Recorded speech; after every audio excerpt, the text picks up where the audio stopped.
La participation du président de la République au Africa CEO Forum d'Abidjan a surtout été active hier mardi 14 juin. Le chef de l'État avait en effet participé à un panel présidentiel avec le président sénégalais Macky Sall et le vice-président ivoirien Tchemogo Méliette Koné, en présence du président Alassane Ouattara. Les trois autres personnalités étaient invitées à ces panels pour se prononcer sur trois thèmes, notamment la crise alimentaire, le changement climatique et la situation sécuritaire. Concernant le Niger, a expliqué le président de la République, Mohamed Bazoum, pour atténuer l'impact de la crise alimentaire, l'État a mis en place un système de soutien aux populations.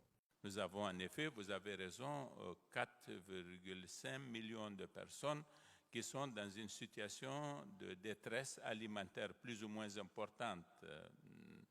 Dès le départ, nous avons tablé sur une population de 2,5 millions qui va être déficitaire.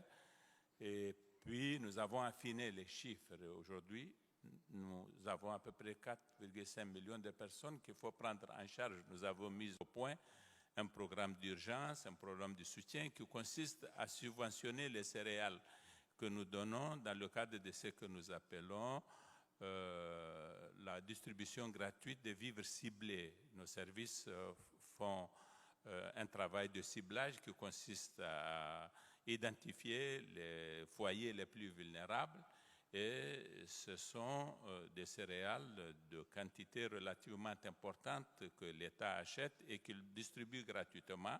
Nous avons, dans le cadre de cette opération de soutien, autre chose que nous faisons en achetant le sac de mil ou de sorgho ou de maïs à 32 000 francs CFA, nous le transportons dans les zones où vivent les personnes qui sont nécessiteuses et nous leur vendons à 13 500 francs.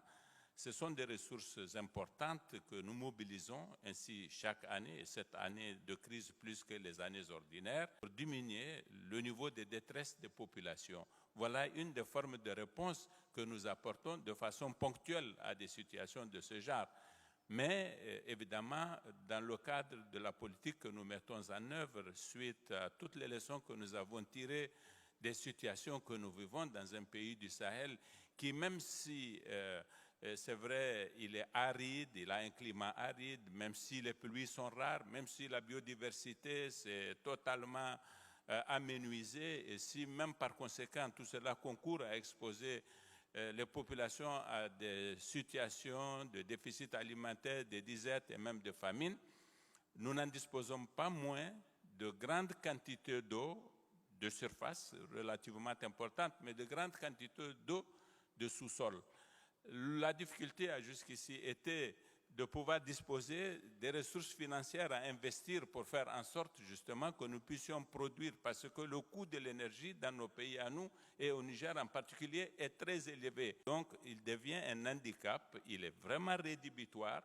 Avec les nouvelles énergies et la réduction du coût des nouvelles énergies, nous avons désormais de grandes ambitions, mais aussi des réelles capacités. Et nous avons conçu un programme qui consistera à promouvoir l'irrigation, à investir plus de ressources pour disposer d'engrais. Peut-être que nous serons un jour en mesure de produire sur notre propre territoire.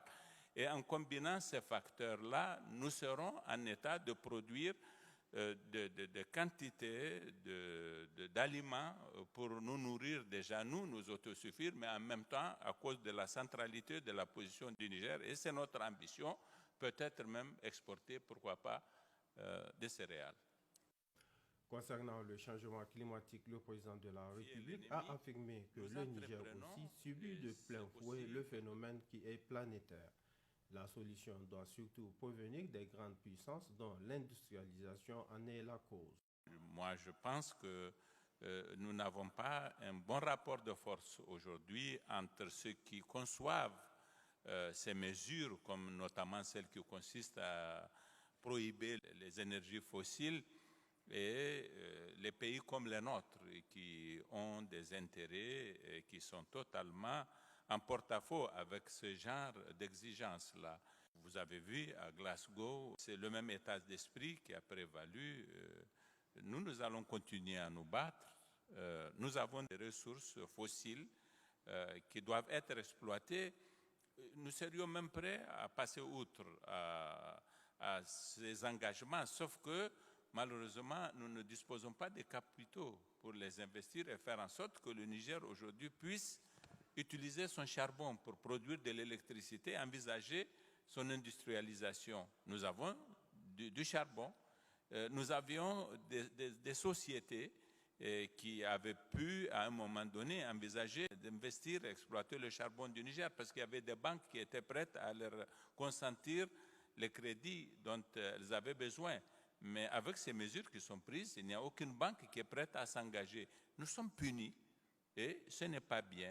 Donc le monde international est un monde qui fait d'injustice, vraiment. Voilà.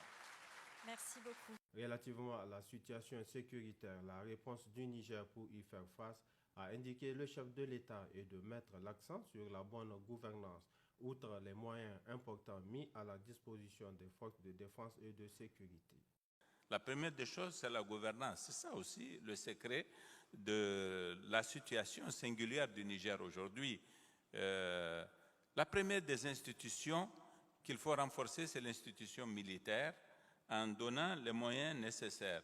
Mais ce n'est pas suffisant. Il faut promouvoir une gouvernance qui crée les conditions d'une belle harmonie au sein de la société, qui rend par conséquent les institutions solides et qui les stabilise. C'est ça notre secret et c'est ça qui fait la singularité de la situation du Niger d'aujourd'hui. Après, évidemment, il faut être efficace dans la façon de comprendre les problèmes et de les régler.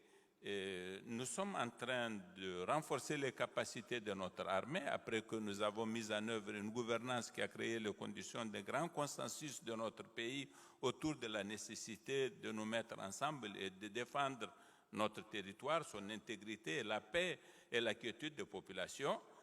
Puis, une fois que nous avons fait cela et que nous avons identifié l'ennemi, nous entreprenons, et c'est aussi quelque chose que nous reconnaissons comme spécificité tous nos partenaires, nous disons que les jeunes qui sont très souvent engagés dans cette entreprise, non pas par conviction idéologique, religieuse, mais juste parce que le pastoralisme a été particulièrement perturbé par le changement climatique, nous nous adressons à leur communauté pour faire en sorte que nous les démobilisions par toutes sortes de voies qui peuvent être utilisées à cet effet. Nous combinons donc de tas de choses et c'est ce que nous avons fait, que nous allons continuer de faire parce que nous avons des résultats qui nous distinguent des pays qui, eux, peut-être ont eu des lacunes dans la façon d'aborder cette question. C'est ce panel présidentiel qui a clos les travaux de l'Afrique CEO Forum qui a réuni 2 jours à Abidjan, plus de 1500 participants et quelques 800 chefs d'entreprise, comme souhaité par le groupe Jeune Afrique, initiateur de la rencontre en collaboration avec SFI, la Société financière internationale.